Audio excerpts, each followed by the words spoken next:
very much. Thanks, Srijan, for the introduction. So I'd like to thank the organizer for organizing, and of course, thanks for getting me the opportunity to speak over here. Okay, so so this is a joint work with one person that I did when I was in Waterloo. So let me start giving you the outline of the talk, and then we can proceed. So since I think this particular topic would be a bit new to some of you, I would like to take some time to build the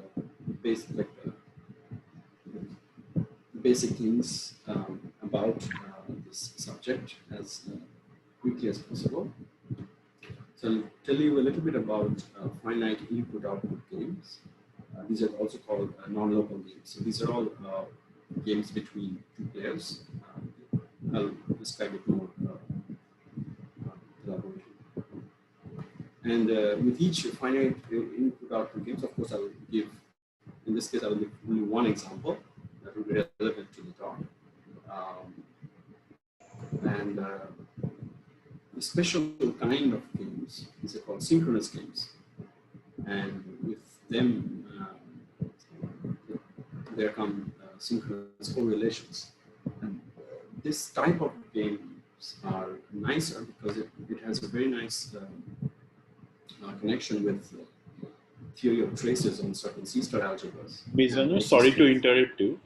Could you speak a bit louder, maybe? Yeah, sure. Thank you. Yeah, is this clear? Yeah, this is fine. Yeah, so as I was saying, with my initial point would be to establish this input-output game, which we call non-local games. Then some examples. In this case, I will just give one example, which will be relevant to the talk. And then I'll describe a specific kind of games, called synchronous games. These games are interesting because there's a nice theory, there's a nice connection between the theory of traces of certain C-star algebras and the existence of the strategies of these games. I'll mention all these words. I'll explain.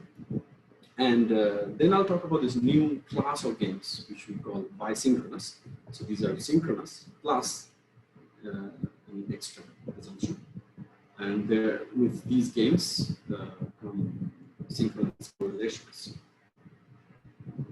And then I will show how this quantum permutation group is a very specific C-star algebra comes up in this discussion. And while we develop this theory, and especially the theory of correlations, we will see that there's a close connection to completely positive maps and these synchronous correlations. And when you specialize to bisynchronous correlations, these maps tend to satisfy the definition of the so-called factorizable maps.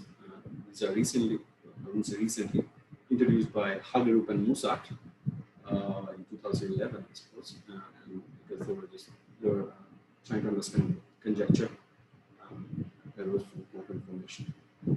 So I'll tell you a little bit about that, and at the very end, if time permits, there are some future direction with some unsolved problems on this one. Okay, so let's dive straight into finite input-output games, sometimes called non-local games. So, so as I wrote in my abstract, so this is a game played by Alice and Bob, two players, and the referee. So the thing to note here is that Alice and Bob are playing with each other against the referee. So they are not playing against each other. Alice and Bob is a one team, let's say, and the referee is another team. And the interesting fact is, interesting thing is that they can't communicate. So they're in separate labs, so they're separate place. places, they can't communicate with each other once the game starts. Okay. So what happens so the game takes place in several rounds. In each round, referee draws a question, one for Alice, one from Bob, from a finite set. We call the input set I, A, and I, B. So referee collects two questions. Questions could be uniformly distributed. And then the referee hands it to Alice and Bob. Upon receiving the questions, they each produce an output from a finite set called OA and OB. Right? And what does referee do? The referee checks whether the output of Alice and Bob matches with the input, whatever the rule of the game is. So the rule is basically when referee hands out two questions and receives two answers, he matches, and whether he's happy or he's not happy. So mathematically, basically, there's a rule function that you can define from this input set of Alice cross input set of Bob cross output set of Alice cross output set of Bob to 0, 1. And if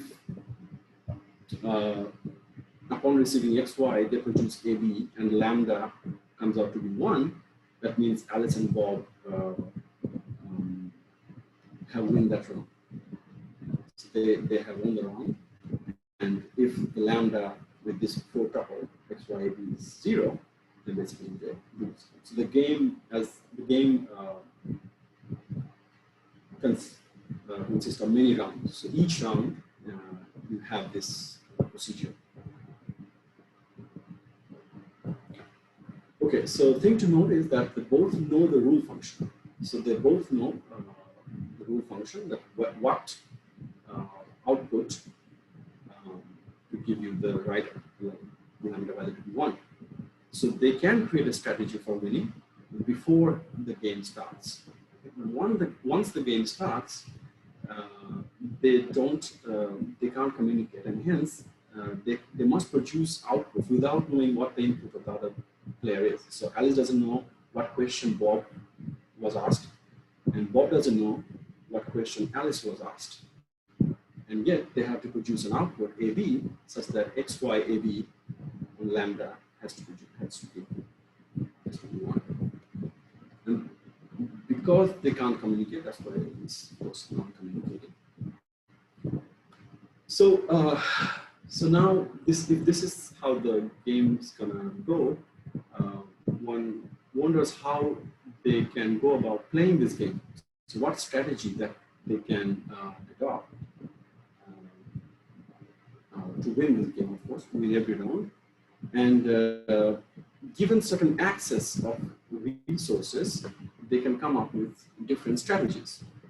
So a probabilistic strategy is characterized by this tuple, conditional probability density. Here, remember, AB are the output and XY are the input. So PAB XY is basically the probability which Alice and Bob output A and B upon receiving the questions respectively. And the strategy would be perfect, of course, if the probability that they lose is 0, which means whenever you have the lambda value is 0, the probability with which they have produced the output given the input XY is 0. So we are only interested in the perfect strategies. In other words, we don't want to lose. And then given certain access to some resources, we'll see what strategies that they can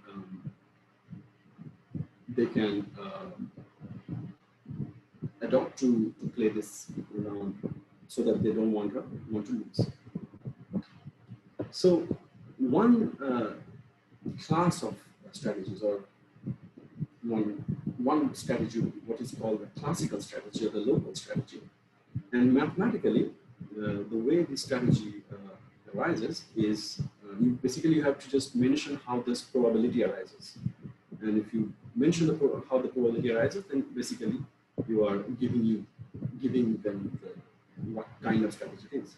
So anyway, is a tuple or a probability density or probability correlation, PABXY, is called classical or local if there is a shared measure space. So you have a measure space omega mu that they both can access, and they have, upon receiving X, Alice basically has a function fx. Same for Bob. So Alex basically applies fx, gets an output. Bob, same for Bob, and they get output AB, and the probability that they produce output is just a measure of this this set. Omega, so that fx omega equals A, and gy omega equals A. We'll describe more on like what kind of set is that. So if this is a tuple on Rn square, a k square, or some Rn, depending on the input size and output size. I'll say more about this this strategy. Let me just tell you what is a quantum correlation, or what is a quantum strategy. So roughly there are two big classes of strategy. One is the classical that I just described. Another one is quantum strategy, and each strategy comes with this probability. We call this quantum correlation,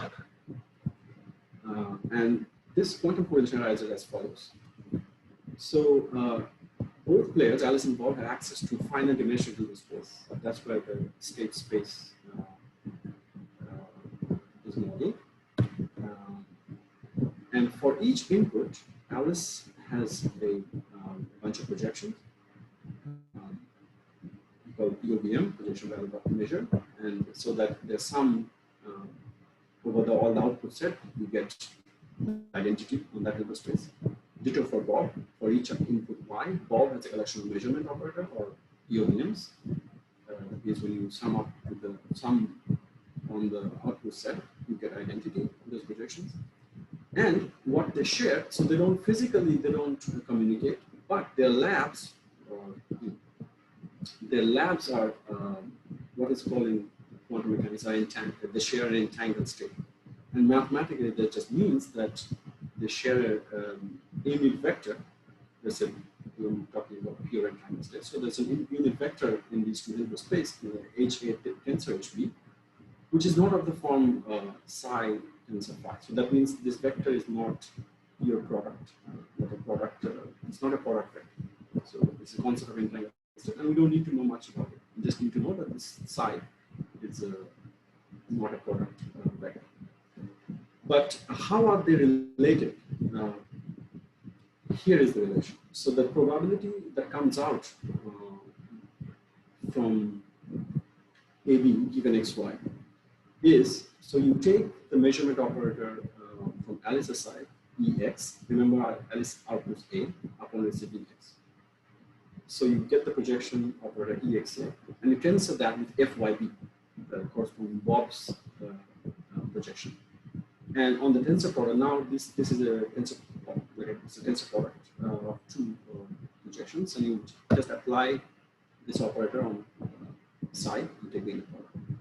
So you get a real number between 0 and 1, and it turns out that that's the probability with which they answer AB given XY. So definitely it's a different model than the previous model that I described. And let me just quickly give an example. So let's recall that we all know about this concept of graph homomorphism, and that means just a mapping given two graphs, mapping between the vertex set of G to the vertex set of H, with the property that anytime you have adjacent vertices in G, the corresponding map should also obey this adjacency relation. Now we can turn this concept into a non-local game, and that's called the graph homomorphism game. So what happens here is referee chooses two vertices, or one for Alice, one for Bob, hands in the vertices, and Alice and Bob had to reply from vertices from H, and they win if every time referee hands in the same vertex, they have to come up with the same vertex in So when referee hands in the same vertex in G, their answer should be the single same vertex in H, and also the adjacency relation have to satisfy. So remarkable thing is the moment you have a graph homomorphism, like actual graph homomorphism, you can always win this game, right? You just basically, because before the game starts, they know the graph, they know what the homomorphism, they both know the graphs, they know what's the homomorphism, and then every time they just answer with the image of this graph homomorphism. The remarkable part is that, so this is the theorem that from Emma, Menziska and Robertson, that this game you can win with classical strategy if and only if there is an actual homomorphism. But the interesting part is there are graphs where they're not isomorphic, there is no homomorphism between G to H. However, there's always a winning strategy, quantum strategy for this game. So that means there is no homomorphism, but every round you're managed to convince the referee that there is one. So this is why this kind of games are sometimes called proof or system. So what happens in practical application is if you have a large graph, let's say more than 100 vertices or something, it's not computationally possible to write down an actual homomorphism. But what the prover would do is every time they pick two vertices of the graph, they'll see that whether the corresponding vertices in H are connected or connected not, which means that they would check whether there is a homomorphism or not by just checking on local pairs, just G on G2 and TG1 and TG2. They don't need to actually come up with a actual homomorphism. So they don't want to check it. So they're just going to check it locally. So it turns out it's like some sort of cheating that you can do to convince referee every round that there is a graph homomorphism. However, actually they might not. So these are like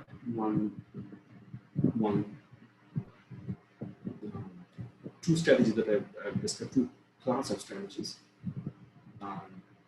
But the quantum strategies or quantum correlation that I described could be actually, if you analyze it even more, then there are actually multiple mathematical models, and we're going to discuss a little bit about that. So first off, the C log is the set of all probability densities that could be achieved by classical shared randomness, or the way I described about the measure space. If they arise this way, we call the set C log.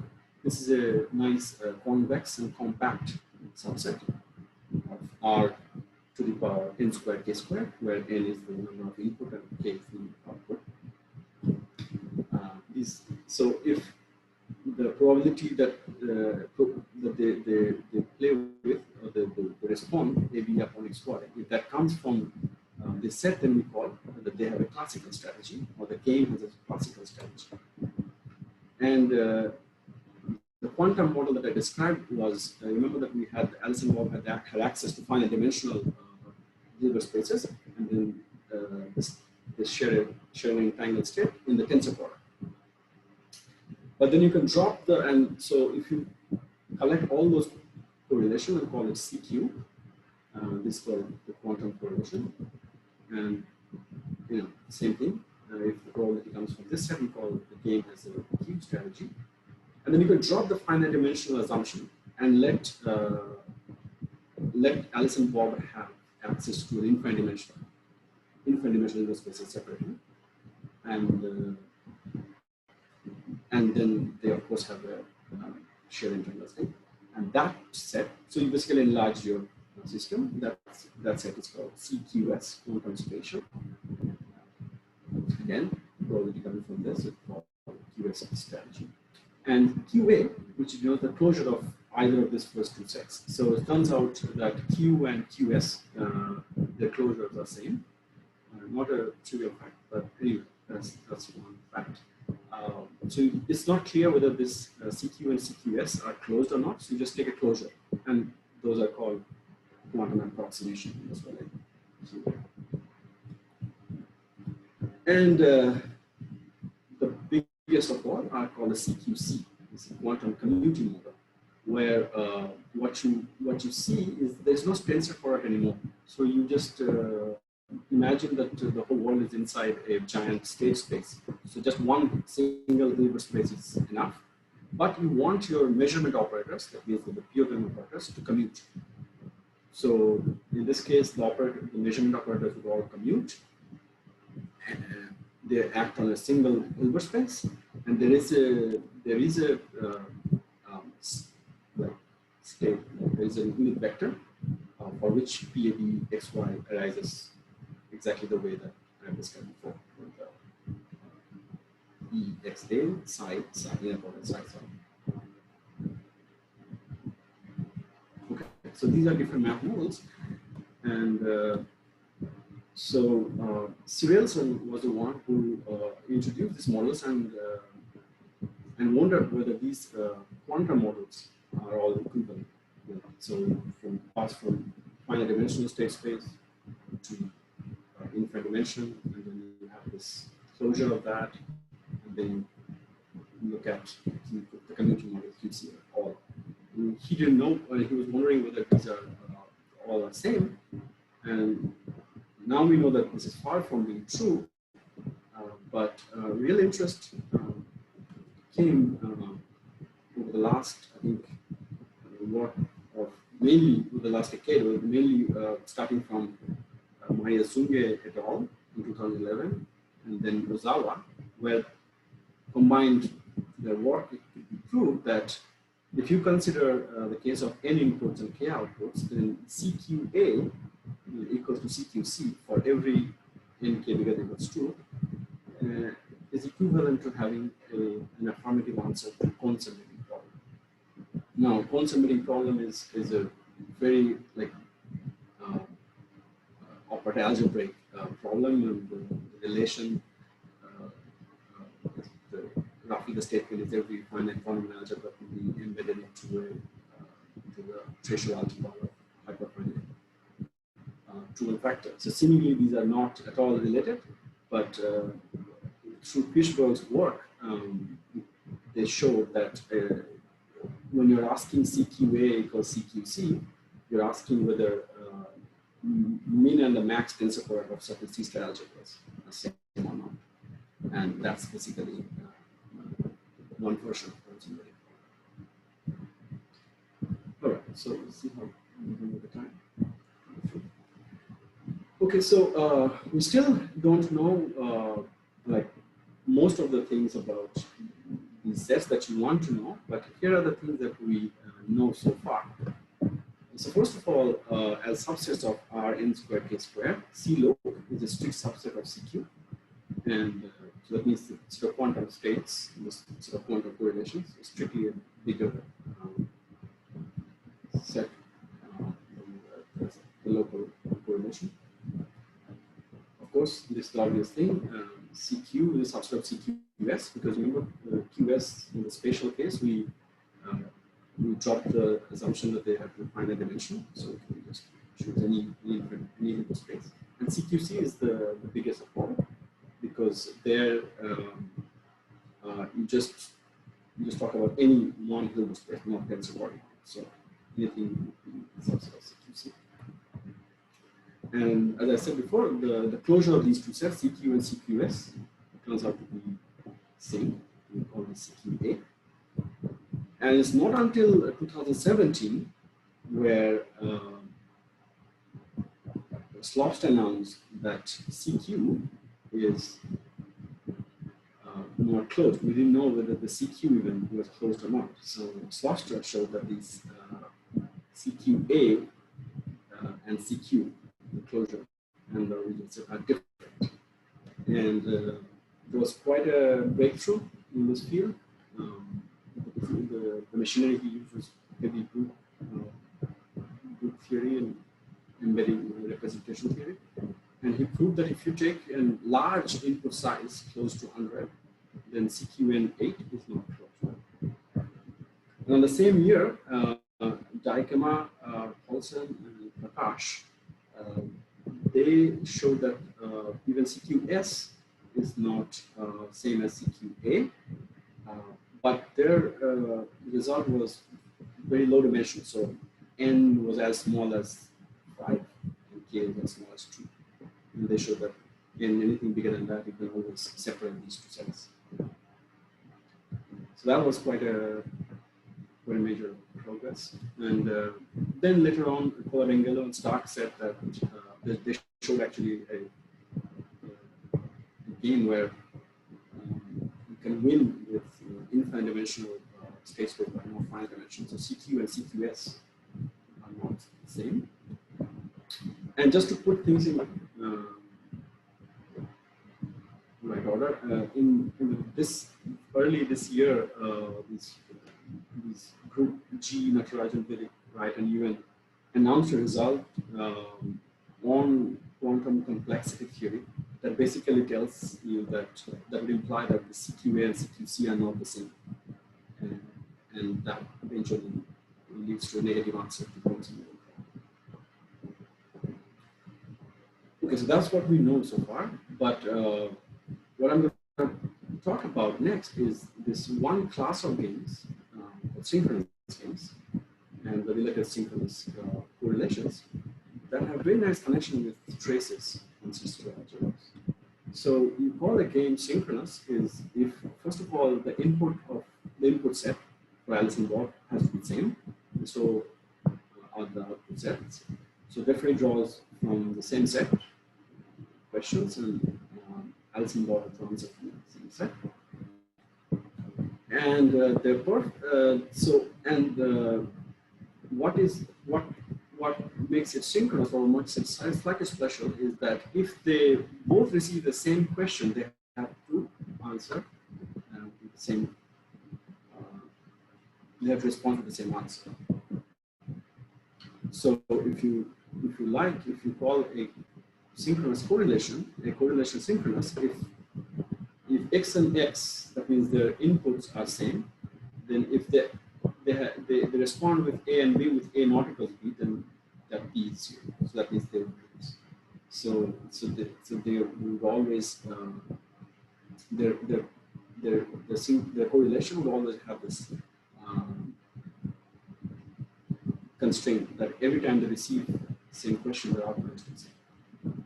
Now, just this simple little, however, not every game is synchronous. It seems like this is like a common sense kind of a game, because the referee can secretly ask the same question, and if he receives different answer, then he would know that there's something fishy going on. So synchronous games don't allow that.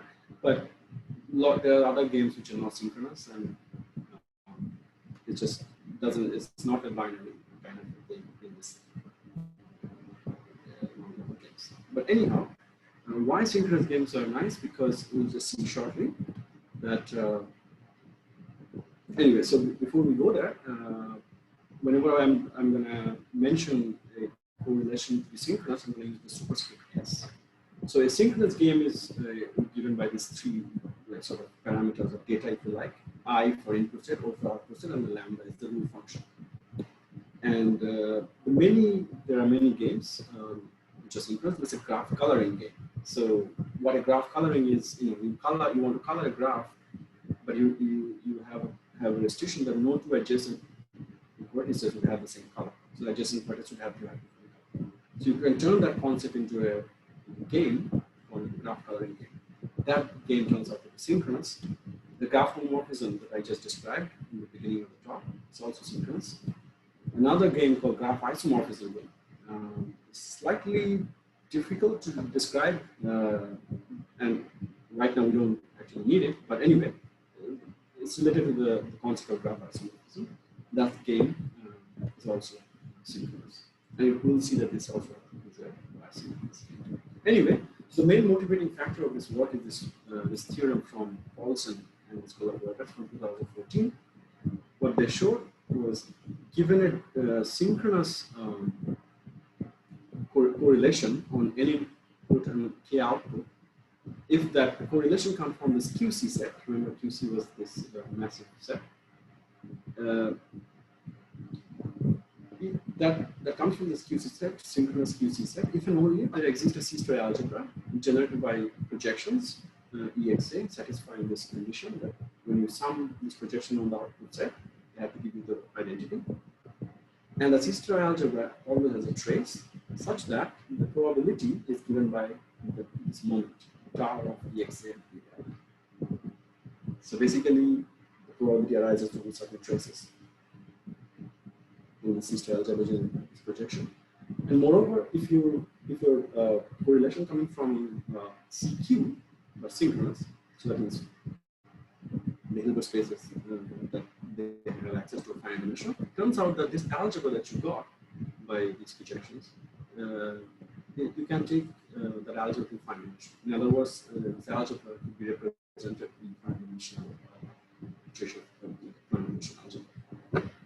So that was the nice connection for synchronous games or synchronous correlation versus the traces on C-square algebra. And we did try pretty similar thing, but we looked at a bit more constrained version of the game. So we call the game Bisynchronous if it is, first of all, it is synchronous. So if the players receive the same question, they have to respond with the same answer. In addition to that, if they receive different question, they have to respond with different answer. So if you, in the probability density, these two conditions have to satisfy. If PABXX has to be 0 or A not equals to B, this is the synchronous condition. And this is the new condition. If X is not equals to Y, you cannot give the same answer. And we'll just see that just introducing this new criterion ties a very good, like makes it a nice connection with this one. Before that, what are the examples? The graph isomorphism game that I included is an example of Bisynchronous game. It's an involved game. I don't want to get into the graph isomorphism game, but it's a similar. The spirit is that take this concept of graph isomorphism between two graphs, you turn it into a non-local game. And the way you can play this game is with these different strategies. And turns out that that game has this property that every time the Alice involved asks different questions, they always answer with different answers to arrive to a perfect strategy. And graph homomorphism game, where one graph is the complete graph, and the other could be any other graph, is also a bisynchronous. So we just check that these two conditions that I just mentioned for bisynchronous games satisfying this particular special case. So there are examples for bisynchronous games, but to state the main connection for bisynchronous games in this C-square algebra, I need to introduce this concept of quantum permutation. So remember that n by n permutation matrix is 0 and 1, and then each row is basically just number 1. If you sum them up in the row and column wise, you also sum them up, you always get 1. And the same concept you take instead of number 0, 1, you just replace them by projections and have this requirement that when you sum each row, they add up to identity. And when you sum them up to column, they add up to identity. So you start with self-adjoint identity, not necessarily in any particular level space, but just in abstract algebra. If this matrix with these self-adjoint idempotent have this property that each row sum to 1 and each column sum to 1, you can check that that means this matrix that you get in by matrix of operators, that's basically an unitary operator. And then what you want to do is you want to take this universal C-square algebra generated by elements satisfying this property. and that's called quantum permutation group. And just to like reflect the fact that it came from this permutation, we denote it as OSN plus. SN is the permutation group. And so in certain sense, it's like a quantized version of the permutation, right? So it's the universal C-star generated by projections satisfying this constraint. So the first result that we have is this, that if you start with a bisynchronous QC correlation, where the input set and the output set have to be the same. So this is a very technical reason. If the input set is big, then a certain very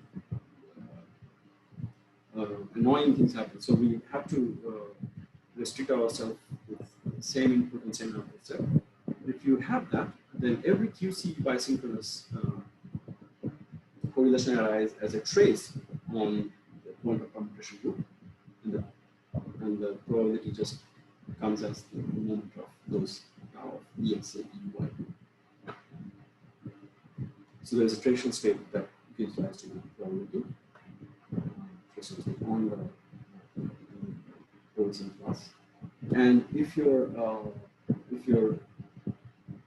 correlation happens to come from this QA set, remember QA is the approximation, quantum approximation, then you can always find a star homomorphism from OSN plus into R omega, the ultra power of the hyperfine factor, such that this probability comes as tau omega of evaluating pi on EXA, where tau omega is the communication.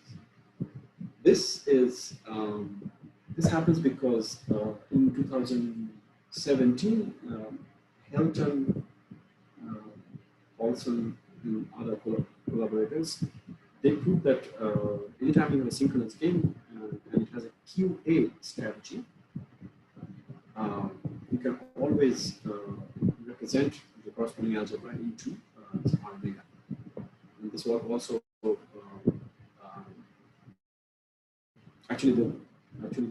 this work was done by Helton, Paulson, and other collaborators with the help of Software and Sam Kim, who's another group from Waterloo as well. So they were like two different results, but when you put them together, that's what it means. And in our context, all it means that you get a star homomorphism from OSN plus to R omega, and then you go there with pi and then evaluate tau omega on those pi, EXA, FYB, and you get your probability density. And what happens if you take P from the Q, but bisynchronous, with same input and same output, you can find a unimorphism from OSN plus to finite dimensional sister algebra and the trace. So that this is how inequality arises. And if your bisynchronous density is coming from a log or a classical strategy, then you can find an abelian sister algebra where you can embed, represent your OSN plus.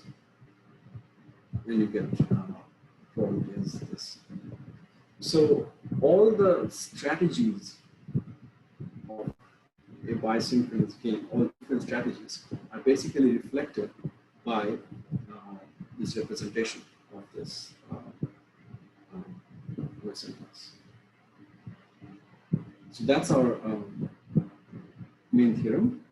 And from here, I have 10 minutes maybe. I'll go into this class of completely positive maps that I was trying to tell you about in the beginning. So there was one conjecture came about in quantum information theory called asymptotic quantum Birla conjecture. And that's basically, so the Birla, von Neumann-Birla theorem says that every bistochastic matrix is only a combination of permutation. And then if you want to see the sort of quantized version of that, is like every unilateral trace preserving a completely positive map, whether it's a combination of unitary conjugations. That is not true. But there was this conjecture in the literature about this asymptotic version of this, and that's called asymptotic quantum Birla conjecture. And Hagerup and Musart were the first who disproved this conjecture. And the way they did it is by introducing this class of linear maps. UCPTP would be short for unital, completely positive. So unital means it sends identity to identity. Completely positive is just a stronger than positive map. Trace preserving, which is trace preserving. On MN to MN, compass, n by n compass matrices to itself. It's called factorizable. If you find a C-star algebra S and a unitary in the tensor product and in tensor A, such that your phi is given by this this description. A tensor tau, U star, X tensor A. So roughly what happens is, so you take your input X, tensor it with the identity with the algebra, then you rotate with a unitary, and then you trace out the environment or trace out the algebra. Then you run back into the MN. So of course, there is no uniqueness to this algebra A that you get. This is called ancilla for some reason, or environment, but there is no uniqueness of this ancilla. So A could be more than, there could be more than one choice. But anyway, anytime you find such an A with a unitary and you phi in this way, you call such a map to be factorizable. And what Hagerup and Musart showed that any map which are not factorizable, they violate asymptotic. And there are many maps which are not factorizable. So in this, the connection in this work is this. If you start with a correlation ABXY, and if you start defining this map from MN to MN, take the EXY, which is just a matrix unit, and then send it to PABXY times PAB, and sum over all it. So you're taking matrix units, so send it to somewhere like this, and then you extend by linearity. What happens is, first of all, it could be proved that if the P, if it's just only synchronous, then that map is completely possible. And moreover, if it is actually a bisynchronous with QC class, then actually this map is factorizable. And factorizable via its quantum permutation U. So U that you get from various representation, that's how the map is factorized. Factorized from MN to MN. So it's kind of surprising connection. And of course, if the correlation is drawn from Q or CQ, but bisynchronous, then the ancilla can be taken finite dimensional. If it is drawn from QA, then the ancilla can be taken to be R omega. And if it is drawn from log or the classical one, then the ancilla can be taken to be abelian. One thing to know that for abelian, we have a specific description. The maps which factor to abelian algebras are basically a combination of permutations, like conjugation of permutation. And there's, in certain sense, there's a converse to it. That means if your phi has a factorization via a quantum permutation U, then every unit, matrix unit would go to a certain matrix unit. And then if you just collect those with the weights QABXY, they happen to be a bisynchronous correlation. Okay, so I think pretty much at the end of the talk. So there are few directions that one can pursue from this work, and certain questions that we don't know the answer of. And one of them is this, that in 2018, Mike Brannan and collaborators, they proved that, the graph isomorphism game that I was talking about did not explicitly mention what it is, but just mention about it. So the star algebra that you associate with the graph isomorphism game, whenever it exists, it always admits a trace. So that's kind of surprising because in many of these cases it can happen that as an algebra level, you have the existence of that star algebra related to the game, but it might not have a trace to begin with. So, but in this case, when the game is particularly graph isomorphism game, this is the case that every time the star algebra exists, there is automatically a trace. So that led us to wonder whether, starting with any bisynchronous game, we can associate the algebra game, whether that trace. And we don't know the answer. We talked about, we talked with Brannan about this, and so he pointed out that there are very specific symmetries that they made use of in graph isomorphism game, and that is not present in the more general game. So the same proof will work, but we don't know the answer whether there will be always a trace. So that's one. And the second, which is I found quite interesting, is this bisynchronous approximation problem. And that roughly boils down to finding answer to this question. So suppose you take a D by D matrix A with this two norm, trace A star A by D. And suppose given epsilon, you ask whether there always a delta depending on epsilon. And that what is crucial is independent of D, such that whenever you have an n square projection in D by D matrices with this property that you put them in a matrix and by matrix, and along row wise they sum close to identity, not an actual identity. So in two norm, they're close to identity in every row. In every column as well, they sum up to close to some close to the identity, but not exactly the identity. So up to epsilon, they add up to identity. So if this is the case, then can you always find an actual quantum permutation which lives very closely to this EIJ? So that's the extra quantum permutation U with Fij, such that EIJ, Fij, and two will be less than delta, and this delta has to be independent of T. And of course, when epsilon goes zero, it has to be zero. So if we solve this problem, then we could solve the problem related to this quantum approximation, bisynchronous approximation. We know this answer for synchronous, but we don't know.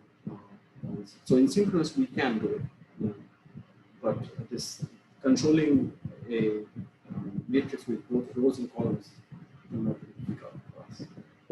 So that's with that I want to end the talk. So thanks for your attention.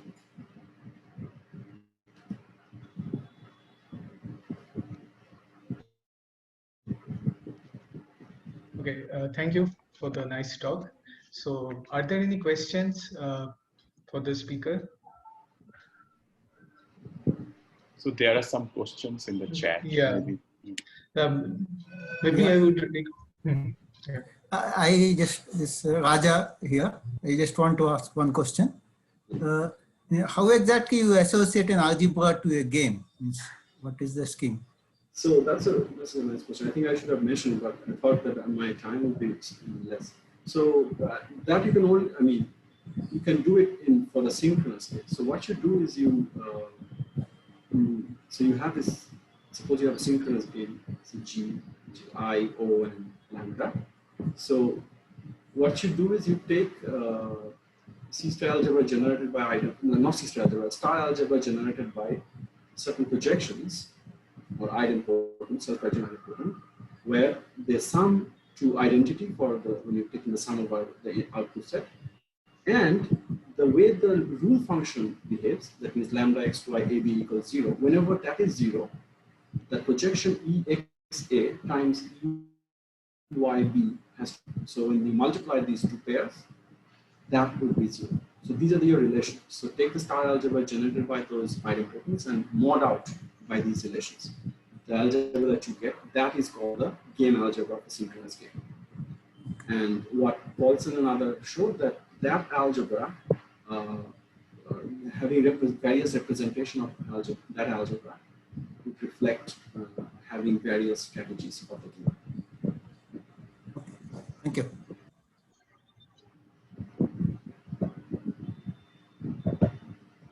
Any other questions? I think Professor Singh has a lot of questions, so maybe I will request her to ask directly.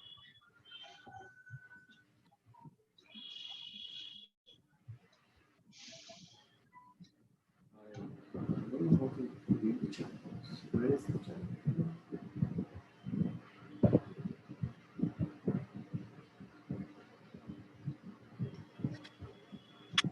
Mizanur, this is Tito. Can you hear me? Yeah, I can hear you. Can you go back to your last slide?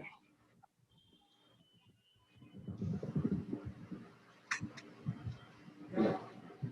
So the way you have written it, I get the impression that this delta can be chosen in a D-dependent way. Is that correct? Yeah.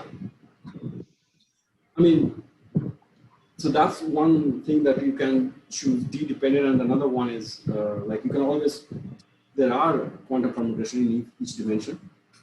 Then if you choose delta to be bigger, then it's always,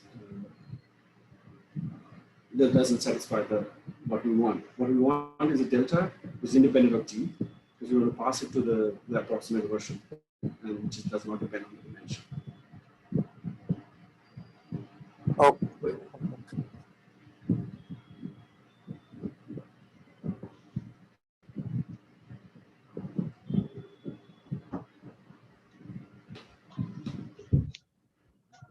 Hello. Right? I have put some questions in the chat, little ones. Can you just have a look at them? You know, like, do you need a minimality condition on C-star algebras? You know, to have trace on them. What kind of minimality? And another thing that I asked was, you know, how can the questions be same unless graphs are isomorphic, like complete graph or something? So then after that, you yourself came to complete graph. I had asked the question about complete graph before. Yeah. Okay. So if the graph, one graph is complete graph, then you can say that you can. Yes. So that's what I first wondered, and then you yourself came to complete graph. But would you write a minimality condition as I put the question, like Steinspring puts the minimality condition for a completely positive map? So because you are asking the question for existence of trace, so C-star algebra has to be minimal in a certain sense, isn't it? Yeah, but for you're talking about this ancilla for the completely positive map. You see, when you say C-star algebra, for that game, would you put a minimality condition on that C-star algebra to have it unique kind of thing? No, there is no minimality. So okay. Yeah, But there is no, then okay, there is no minimality condition. no, there is no minimality. There's only existence. Okay, thank you. Nice talk, very good talk. Thank you.